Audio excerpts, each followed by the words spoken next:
Di musim kemarau, tanaman bukan hanya butuh air, tapi juga butuh dukungan hara yang tepat supaya tetap kuat, tetap hijau, dan tetap produktif.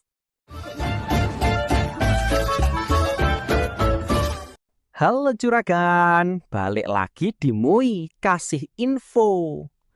Kalau di pembahasan sebelumnya, kita sudah bahas bagaimana menghadapi musim kemarau dengan strategi penyimpanan air seperti arang atau biochar, lalu memperkuat tanah dengan asam humat, dan membantu tanaman menghadapi stres dengan asam amino. Maka kali ini kita lanjut ke tahap berikutnya, yang gak kalah penting, strategi pemupukan saat kemarau. Karena percuma saja kalau tanah sudah mampu menyimpan air, akar sudah sehat, tapi nutrisi yang masuk justru tidak sesuai kebutuhan tanaman di cuaca panas. Di musim kemarau, tanaman bukan hanya butuh air, tapi juga butuh dukungan hara yang tepat supaya tetap kuat, tetap hijau, dan tetap produktif. Di kondisi panas ekstrim, penguapan tinggi membuat unsur hara lebih cepat hilang. Kalau salah pilih pupuk, tanaman justru bisa stres tambahan. Maka rahasianya bukan menambah dosis sebanyak-banyaknya, melainkan memilih nutrisi yang efisien, mudah diserap, dan benar-benar dibutuhkan tanaman. Untuk pupuk utama, unsur NPK seimbang tetap menjadi dasar. Nitrogen menjaga daun tetap hijau dan mendukung pertumbuhan vegetatif, fosfor membantu energi dan perkembangan akar, sementara kalium berperan besar dalam mengatur keseimbangan air di dalam sel tanaman. Di musim kemarau, kalium menjadi salah satu unsur terpenting karena membantu tanaman lebih tahan terhadap kekeringan. Namun juragan, NPK saja tidak cukup. Kita perlu unsur pendukung yang mampu memperkuat struktur tanaman. Disinilah kalsium berperan besar. Kalsium membantu memperkuat dinding sel, menjaga batang tetap kokoh, mengurangi risiko busuk ujung buah, serta meningkatkan kualitas hasil panen. Untuk aplikasi di musim kemarau, salah satu pilihan terbaik adalah kalsium klorida. Kenapa? Karena bentuk ini cepat larut dan lebih mudah tersedia bagi tanaman.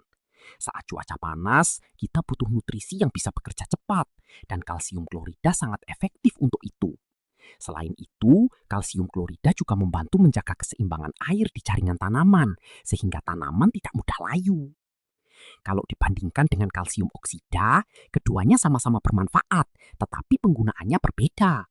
Kalsium oksida lebih sering dipakai untuk pengolahan tanah, sedangkan kalsium klorida lebih praktis untuk mendukung tanaman secara langsung selama fase pertumbuhan aktif. Jadi, kalau target juragan adalah menjaga performa tanaman saat kemarau, maka kalsium klorida bisa jadi pilihan utama. Selain kalsium, jangan lupakan boron. Unsur ini sering dianggap kecil, padahal perannya sangat besar, terutama di fase generatif.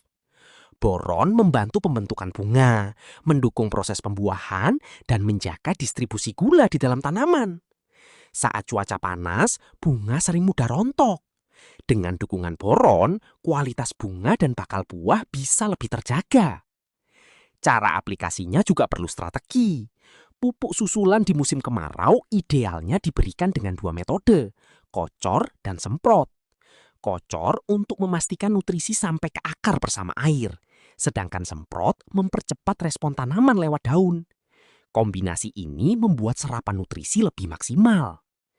Supaya pupuk tidak cepat hilang, tetap kombinasikan dengan asam humat. Fungsinya membantu mengikat unsur hara agar lebih lama tersedia di tanah, sekaligus memperbaiki struktur tanah dan meningkatkan efisiensi pemupukan. Sedangkan asam amino mendukung metabolisme tanaman dan membantu pemulihan dari stres cuaca panas. Jadi juragan, strategi musim kemarau itu lengkap. Air dijaga dengan biochar, tanah diperkuat dengan asam humat, stres tanaman dibantu asam amino.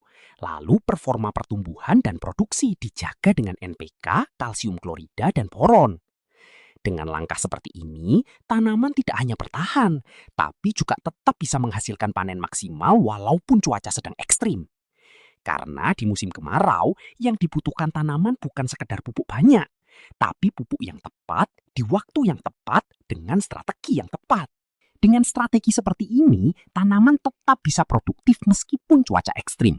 Karena petani yang sukses bukan yang menunggu musim ideal, tapi yang mampu menyesuaikan strategi di setiap musim. Dan di tengah kemarau sekalipun, panen maksimal tetap bisa diraih kalau langkahnya tepat. Kalau video ini bermanfaat, jangan lupa like, subscribe, dan nyalakan loncengnya ya, biar nggak ketinggalan info pertanian simpel tapi nendang bareng Minbro. Sampai ketemu di video berikutnya Juragan, salam panen maksimal.